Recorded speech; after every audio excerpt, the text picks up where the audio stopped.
Hello বন্ধুরা, তোমরা সবাই কেমন আছো? আশা করি সবাই ভালো আছো। আজকে আবার একটা মাছের রেসিপি নিয়ে তোমাদের সঙ্গে চলে আসলাম।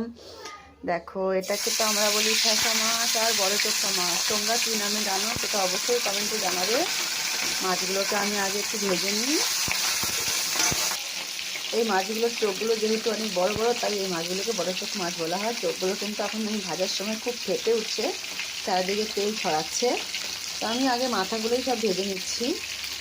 তো এর আগে আমি একবার ভোলা মাছের একটা রেসিপি করেছি শস্য বাটা দিয়ে, তো বড় মশার অনেক পছন্দ হয়েছে। তো বড় মশাই বললো যে এই মাছগুলোকে আজকে শস্য বাটা দিয়ে বানাতে।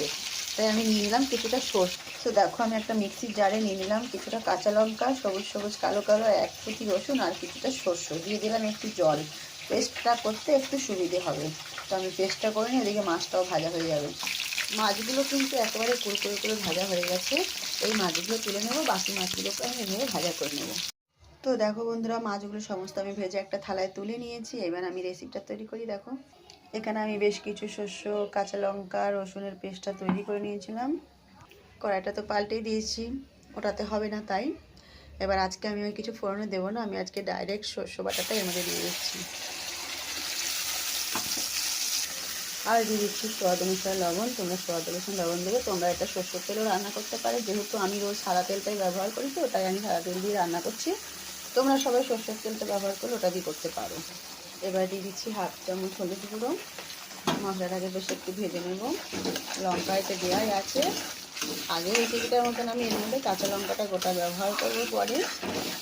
শস্য বাটা তো বেশি মশলা দেওয়া যাবে না এতে। ভীষণ ভালো লাগে এভাবে কিন্তু মাছের ঝাল খেতে। অনেকেই খাও, আবার অনেকে খাও না। তো যারা না খাও তারা কিন্তু একবার ট্রাই করতে পারো। তো দেখো, মশলাটা বেশ ভাজা ভাজা হয়ে গেছে, তেল ছেড়ে দিয়েছে। যেহেতু এটা শস্য, তাই এর থেকে বেশি আর ভাজবো না। এবার আমি ঝোলের হিসাবে একটু জল দিয়ে দিচ্ছি এতে। তোমরা নিজেদের হিসেবেই দিতে পারো, কেননা যে যেরকম খেতে ভালোবাসে, অনেকটা শুকনো অনেকটা ঝোল ঝোল টাইপের, সবাই একটু আলাদা আলাদা পছন্দ আছে, তো সেই হিসেবে দিতে পারো, কোনো অসুবিধে নেই। আমি এখানে 2 গ্লাস মতো জল ব্যবহার করেছি। এবার দিয়ে দিচ্ছি ভাজা মাছগুলো। আমি সব মাছ দেবো না, একটা রেসিপি তোমাদের সাথে এটা শেয়ার করব। এর আগে আমি একটা ভোলা মাছের রেসিপি পেঁয়াজ কালি দিয়ে তোমাদের সাথে শেয়ার করেছি। সেম টু সেম ওরকমই একটা রেসিপি করবো, কেননা পেঁয়াজ কালি দিয়ে খেতে কিন্তু ভীষণ ভালো লাগে। আর সেই শীতকালের সিজনে পেঁয়াজ কালি, সিম এগুলো দিয়ে তো খেতে ভীষণই ভালো লাগে। তো সিমটা আজকে আমার ঘরে অ্যাভেলেবেল নেই, পেঁয়াজ কালিটা আছে, তো ওটা দিয়ে আমি আজকে বানাবো। তো এতে আমি বেশ কিছুটা মাছ দিয়ে দেবো আর বাকিটা রেখে দেবো।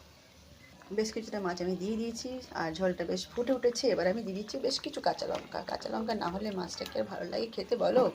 একটু ঝাল ঝাল হলেই তো মাছটা খেতে বেশি ভালো লাগে। আর আমার তো এরকম অর্ধেক সেদ্ধ কাঁচা লঙ্কাগুলো ডলে ভাত খেতে ভীষণই ভালো লাগে। কার কার এরকম ভালো লাগে অবশ্যই বলবে।